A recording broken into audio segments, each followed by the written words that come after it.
సభను ఉద్దేశించి ఏ విధంగా ఏర్పాటు చేశారో ఒకసారి మేడంతో బ్రహ్మాండంగా ఏర్పాట్లు అయిపోయినాయి. వాస్తవానికి మా సీఎం గారు కూడా రోజు 3-4 బహిరంగ సభలలో తిరగడంతో మరి మీటింగ్ 3 గంటలకే స్టార్ట్ కాబోతుంది, 2:30-3 గంటలకే. అయినా కూడా ఎండలను సైతం లెక్క చేయకుండా మనం నీడకే ఉన్నాం, కారిపోతుంది పరిస్థితి అట్లుంది. ఎండలు విపరీతంగా ఉన్నాయి. అయినా కూడా కాంగ్రెస్ పార్టీ మీద అభిమానంతో పెద్ద ఎత్తున ప్రజలు తరలి వస్తూ ఉన్నారు. ఎట్లుండబోతుంది జన సమీకరణ ఎట్లుండబోతుంది?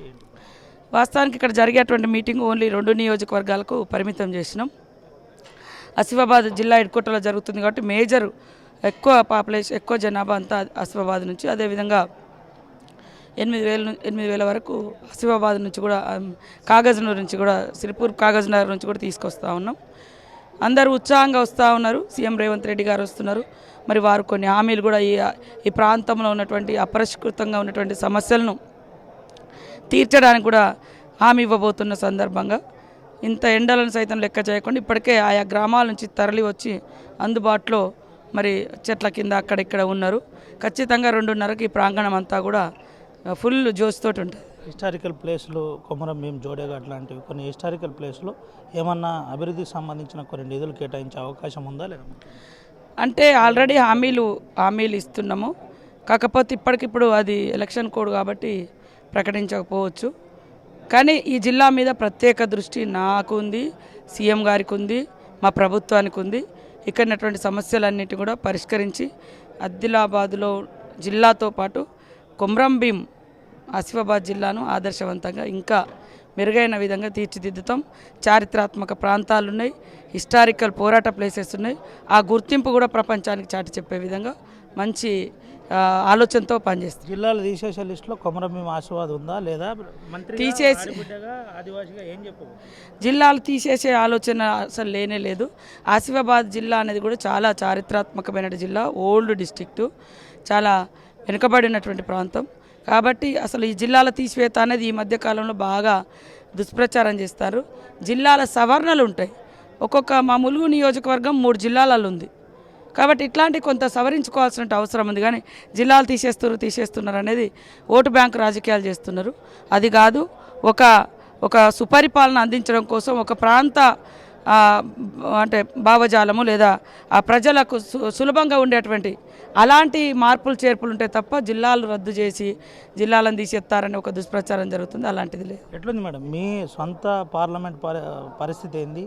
మీరు ఇన్ఛార్జ్గా ఉన్న పార్లమెంట్ పరిస్థితి ఏంది? ఈ మధ్య కాలంలో మీ ఛానల్లోనే చూసిన చాలా అద్భుతంగా ఉంది. అగ్రభాగానికి ఆదిలాబాద్ జిల్లా కాంగ్రెస్ పార్టీ గెలవబోతుందని మొదటి మార్కులు కూడా మీ ఛానల్లో చూసిన నేను. సంతోషం. ఇంకా మాకు బూస్టింగ్ వచ్చింది. మీరు ఇచ్చినటువంటి రిపోర్ట్ కూడా ఇంకా పరిగెత్తాలి, ఇంకా గట్టిగా పనిచేయాలని. కాబట్టి మీకు తెలుసు గత అసెంబ్లీ ఎన్నికల్లో 2.5 లక్షల ఓట్ల తేడాతో మేమున్నాం. కానీ ఈరోజు ముందంజలోకి వచ్చినాం. మెజార్టీ కోసం మేము తాపత్రయపడుతున్నాము. వాళ్ళు ఎన్ని దేవుళ్ళ పేరు చెప్పినా దేవుళ్ళ పేరు ముందు చెప్తున్నారు బీజేపీ వాళ్ళు. కానీ వెనుక జరిగేది రాజ్యాంగాన్ని మార్చే కుట్ర, రాజ్యాంగాన్ని తొలగించే కుట్ర, రిజర్వేషన్లు తొలగించే కుట్ర, పేదలు సాధలకు ప్రత్యేక రాయితీలు లేకుండా, సబ్సిడీలు లేకుండా ఎత్తివేసే కుట్ర. ఇవంతా కూడా ప్రజలకు అర్థమవుతుంది. ఇదే బీజేపీ పార్టీ ఫ్రీగా ఇస్తే సోమరిపోతులు అవుతారు, రెవడీ కల్చర్ తీసుకొస్తుంది కాంగ్రెస్ అని చెప్పారు. ఇవాళ మీరేమో కార్పొరేట్ కంపెనీలకు దేశ సంపద అంతా దోచిపెట్టి వాళ్ళకు ఉండేటువంటి 16 లక్షల కోట్ల రూపాయలను బ్యాంకు లోన్లు అన్నీ కూడా అప్పులను అన్నీ కూడా మాఫీ చేసింది బీజేపీ ప్రభుత్వం. మరి 10 ఏళ్లలో రైతులు ఎందుకు మాఫీ చేయలేదు? రైతులకు 2019 మేనిఫెస్టోలో పెన్షన్లు ఇస్తామని చెప్పారు. ఈ రోజు వరకు ఇవ్వలేదు. మేము 100 రోజుల కింద ఇచ్చినటువంటి ఒక్కొక్కటి చేసుకుంటూ వస్తున్నాము. మమ్మల్ని మాత్రము అమలు చేయట్లేదు. వీళ్ళకి అనే అర్హత ఉందా? ఇదే టీఆర్ఎస్ పార్టీ కూడా ఏ ఒక్కటి కూడా అమలు చేయకుండా ఓటోలు పోతే అదింత రుచి పెట్టినట్టుగా అదింత తెరిచి 1000 మందికి ఎంతో దళిత బంధు లేకుంటే భూములు అట్లాంటి కొన్ని ఇచ్చినట్టు చేసి, నియోజకవర్గానికి ఒక 500 ఇండ్లు ఇచ్చినట్టు చేసి మొత్తం ఇచ్చినాడు. మాది పర్ఫెక్ట్గా ఉంటుంది. మేము ఒక బస్సు ప్రయాణం పెడితే అందరు ఆ పార్టీ ఈ పార్టీ అని కాకుండా మహిళలు అయితే బస్సు ఎక్కొచ్చు ఫ్రీ. పేదోళ్ళు 200 యూనిట్లు ఎవరున్నా కూడా 200 యూనిట్ల వరకు కరెంటు ఫ్రీ, 500కే గ్యాస్ సిలిండరు. ఇట్లాంటివన్నీ మేము అందరికి వర్తింపజేసేది పెడుతున్నాం.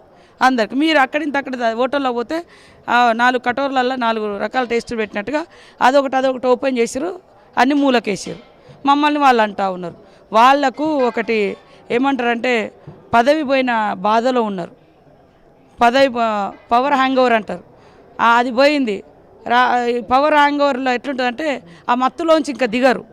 ఆ మత్తులో ఉండి అబ్బా మేము ఉన్నప్పుడు అద్భుతాలు ఉండే, ఇప్పుడు ఏదో కేసీఆర్ గారు ఎప్పుడన్నా ముఖ్యమంత్రి హోదాలో లేదా ఓటర్లలో వచ్చి కూర్చున్నాడా? ఏ ప్రజలు కనీసం మంత్రులనన్నా వాళ్ళ ఆఫీస్ దగ్గరికి రానిచ్చిరా? కానిస్టేబుల్ ప్రగతి భవన్ కాడ హోం మంత్రిని ఎల్లగొట్టిన చరిత్ర. ఇవాళ ఓడిపోతే తప్ప మీకు ఓటర్లు గుర్తుకు రాలే, మీ కార్యకర్తలకు గుర్తొచ్చారు, ప్రజలు గుర్తుకొచ్చారు. అయ్యా నాయన మీకంటే మేము బెటర్గా చేస్తున్నాము, అది తట్టుకోలేక మీరు ఆ పవర్ హ్యాంగ్ ఓవర్లు ఉన్నారు. అది ఆ మత్తు నుంచి దిగండి. ఆ మత్తో ఏ మత్తో ఏదో ఒక మత్తు నుంచి దిగి వాస్తవాలు తెలుసుకోండి. ఇవాళనే అసలు ఇప్పుడు వాళ్ళు ఏది చెప్తే అది అయిపోయినట్టుగా మాట్లాడుతున్నారు. చాలా ఇబ్బందులు పడ్డారు కాబట్టి మా ప్రభుత్వం మీద నమ్మకంతో గెలిపించారు. మాకు టైం ఉంది, మేము చేస్తాం. రాజీనామా లేక జేబులో పెట్టుకొని హరీష్ రావు తిరుగుతున్నాం. మీ అన్న రెడీనా? ఆయన కాదు, అసలు తల లేదు తోకలేదు. హరీష్ రావు తోటి కూడా అంటే నేను అంటున్నా, మా సీఎం గారు కూడా ఆయన సవాల్ను స్వీకరించకుండా ఉండాల్సింది. ఆయన హరీష్ రావు రాష్ట్ర అధ్యక్షుడు కాదు, టీఆర్ఎస్ ఎల్పీ లీడర్ కూడా కాదు. హరీష్ రావు మీదనే వాళ్ళ నాయకత్వానికి వాళ్ళకు మామకు నమ్మకం లేక 2018లో ఆయన ఒక ఏకనాథ్ షిండే అవుతున్నాడని మంత్రి పదవి కూడా ఇలా చాలా రోజుల తర్వాత మంత్రి పదవి ఇచ్చిర్రు. ఆయన అగ్గిపెట్టలేదని ఆత్మహత్య చేసుకోకుండా పొరగాలను రెచ్చగొట్టిండు. కాబట్టి అయినా కూడా మా రేవంత్ రెడ్డి గారు ఇచ్చారు, రెడీగా ఉన్నారు, కాసుకోమన్నారు. ఇంకా దాన్ని కూడా ఇంకేదేదో రాసుకొని వచ్చారు. మా పార్టీ అంటేనే కేర్ ఆఫ్ అడ్రస్ రైతు రుణమాఫీ, కాంగ్రెస్ అంటేనే కేర్ ఆఫ్ అడ్రస్ రైతు రుణమాఫీ. ఇవాళ మీరు 10 ఏళ్ళుండి 3 నెలల నుంచి మా ఎంబడి పడుతుర్రే, 10 ఏళ్ళల్లో ఎందుకు చేయలేదు మీరు? అంటే మీరు చేయకుండా మిగిలి ఉన్నాయనే కదా మేము చేస్తా అంటేనే మాకు నమ్మకంతో ఓట్లేసారు. మాకు కూడా అవకాశం ఇచ్చారు. జనం రెడీగా ఉన్నారు ఇప్పుడు కూడా ఓట్లేసి గెలిపేయడానికి. వాళ్ళకి అదే అంటున్నా, పదవి హ్యాంగ్ ఓవర్, పదవి పోయిన మత్తులో పదవి ఇంకా మేము ఏదో అయిపోయిందని వాళ్ళకి అయిపోతాయి, ప్రజలను అయిపోతు చేస్తున్నారు. ప్రజలు నిశ్చింతగా ఉన్నారు, ప్రజలు నమ్మకంగా ఉన్నారు. మా రేవంత్ రెడ్డి గారు కూడా ప్రతి సవాల్ జిద్దు మనిషి, ఏదంటే దానికి కట్టుబడి ఉండి పని చేస్తాడు. కాకపోతే హరీష్ రావు మాట ఆ పార్టీలో చెల్లదా అది గుర్తుపెట్టుకోమని మేము ఇంకోటి కూడా అన్నాం, పార్టీని కూడా రద్దు చేసుకోవాలని అన్నాం. మరి దానికి కూడా సిద్ధపడాలి కదా, పార్టీని కూడా రద్దు చేసుకోవాలి మేము రుణమాఫీ చేసినాం. కానీ దానికి దీనికి రెడీగా ఉండాలి. మళ్ళీ రాజీనామా చేసి మళ్ళీ వెంటనే ఎలక్షన్లకు రావద్దు, కట్టుబడి ఉండు. ఎన్నిటికి రాబోతున్నాడు ముఖ్యమంత్రి? 3 గంటలకు వస్తుంది. ఇది పరిస్థితి. 3 గంటలకు ముఖ్యమంత్రి రాబోతున్నాడని చెబుతున్న పరిస్థితి కనబడుతుంది. దీంతోపాటు పదవి హ్యాంగ్ ఓవర్లో టీఆర్ఎస్ పార్టీ తల్లడిల్లిపోతుంది. వెంటనే దీని విషయంలో ఆలోచించాలి. రేవంత్ రెడ్డి ఇటు సవాల్కు స్వీకరించారు. ప్రధానంగా హరీష్ రావు కూడా ఫస్ట్ ఆయన మాట ఆ పార్టీలో చెల్లుతుందా లేదా అనేది తెలుసుకోవాలని మంత్రి చెప్పిన పరిస్థితి కనబడింది. పూర్తిగా ఆర్టీవీ సర్వే కాస్త బూస్టింగ్ ఇచ్చింది. దీనికి సంబంధించి ఇంకింత ఉత్సాహంతో పనిచేస్తామని నేరుగా రేవంత్ రెడ్డికి పూర్తి స్థాయిలో ఇటు అన్ని సర్వేలు అనుకూలంగా ఉన్నాయని చెబుతున్న పరిస్థితి కనబడుతుంది. ప్రధానంగా కొమరం భీం ఆసిఫాబాద్ జిల్లా నుండి 2 ఆడబిడ్డలను పూర్తి స్థాయిలో ఆశీర్వదించాలని చెబుతున్న పరిస్థితి అయితే కనబడుతుంది.